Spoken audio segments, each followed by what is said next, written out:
예, 앞서 보신 영상에서 보셨던 것처럼 결국 저 문제 때문에 또 아까운 생명 한 분, 또 아마 언론을 통해서 내용을 보셨겠습니다만 참 안타까운 사연이 있는 한 분이 또 세상을 떠났습니다. 그렇다면 이런 사고가 왜 발생했는지도 좀 살펴봐야 되고요. 이런 사고가 또 발생해서 또 안타까운 생명이 목숨 잃는 일이 없도록 해야 되겠죠. 오늘 이 문제를 이제 집중적으로 짚어보도록 하겠습니다. 도움 말씀을 위해서 연세대 방재안전관리센터장으로 계신 조원철 명예교수님 전화 연결했습니다. 교수님 안녕하세요. 예, 수고하십니다. 예, 아직 사고 원인에 대해서 정확하게 정보의 발표가 나오질 않았기 때문에 원인 얘기를 하는 게 조금 그렇긴 합니다만 그래도 교수님께서 보시기에 원인이 가장 큰 이유가 뭐라고 보세요? 유지 관리 안 한 거죠. 유지 관리를 안 했다. 예, 우리가 사람이 태어나면은 50이나 60이나 70, 80, 90까지 살기 위해서는 예방 주사도 맞고 좋은 것도 먹고 전부 건강 진단해서 문제가 있으면 대응을 하잖아요. 그렇죠. 우리 이 사회 기반 시설도 마찬가지입니다. 설치해 놓고 나서는 일정한 간기 시간마다 조사를 해서 거기에 알맞는 유지 관리를 해줘야 되는데 그걸 27년간 전혀 안 했거든요. 지금 교수님께서 전혀 안 했다라는 말씀하실 정도로 이제 거의 그냥 무슨 사고 터지지 않으면 신경 안 썼다 이런 말씀이 되는 거잖아요. 그렇죠. 기껏 한 것이 지표면에서 열상 카메라를 가지고 네. 그 뜨거운 물이 새 나오는지 안 새 나오는지 그것만 조사를 했거든요. 그러면 교수님이 그 부분을 지적하셨기 때문에 거기서 질문 하나만 좀 더 말씀을 드리면 예. 이거는 사실은 유지 관리를 하라고 예산도 좀 편성이 되고 이러는 거 아닙니까? 이거는 이제 자체 사업이기 때문에 네. 과연 예산이 얼마나 편성이 되는지는 우리가 한번 자세하게 그 조사를 해봐야 할 겁니다. 왜냐하면 이거는 정부 예산이 아니고 자체 그 회사 예산이거든요. 그래요? 그렇기 때문에 회사 이익을 위해서는 가난한 돈을 안 들이는 거죠. 그러네요. 지난번에 KT 그 아현 지사 화재 사건이랑 비슷하군요. 그것도 돈 많이 들어가니까 돈이 안 들어가는 방향으로 이렇게 설치를 했던 거랑 똑같은 거네요. 그렇죠. 근데 그리고 예방에 드는 경비가 네. 경비보다는 이 사고가 나서 나중에 이제 사고 수습하고 회복하는 데 드는 돈이 훨씬 몇 배로 더 많이 들거든. 근데 처음에 설치할 때는 이제 그런 생각 안 할 거 아닙니까? 지금 당장 돈 덜 들어가는 게 중요하지. 그렇죠. 예.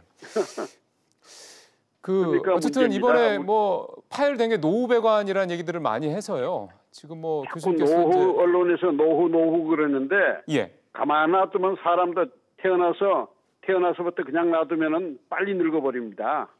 건강이 아주 나빠지죠. 그렇죠. 그런 노후 개념이에요. 이거는 40년 수명에서 27년 지났으면 이제 겨우 중년을 지난 정도입니다.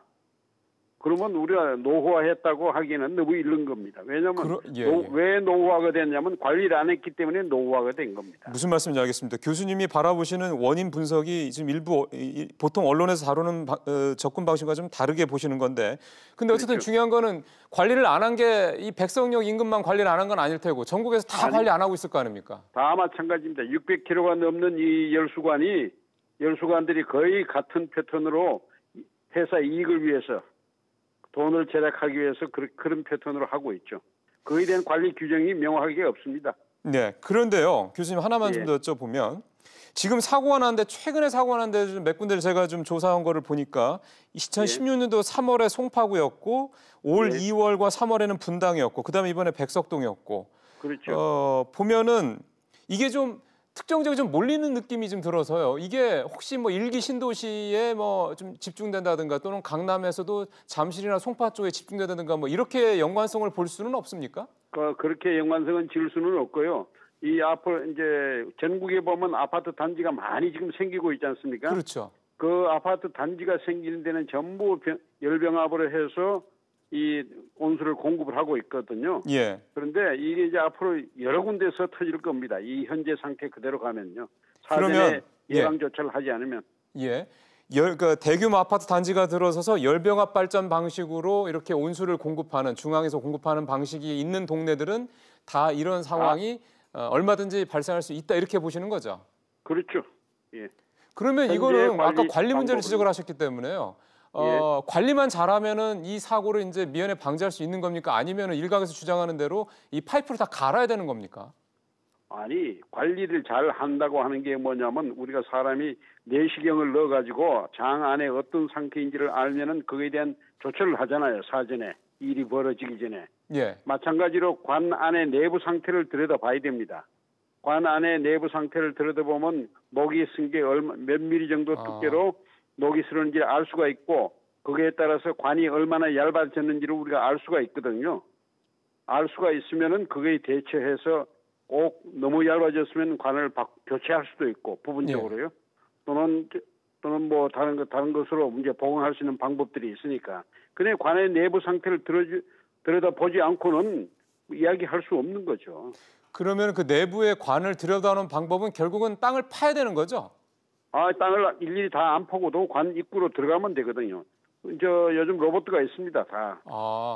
로봇가 있어서 들어갈 수 있는 장치가 있고 그 관을 따라서 쭉 지나가면서 네. 내부 검사를 하고 바깥에서 화면을 들여다보면 이게 이제 녹이 얼마가 쓸었고 남아있는 관의 두께가 얼마인지를 파악할 수가 있거든요. 예. 파악할 수 있으면은 아주 특정 부위에 가서는 이게 관이 아주 얇아졌다. 그러면 그 관은 교체를 해야 되는 거죠. 일이 벌어지기 전에.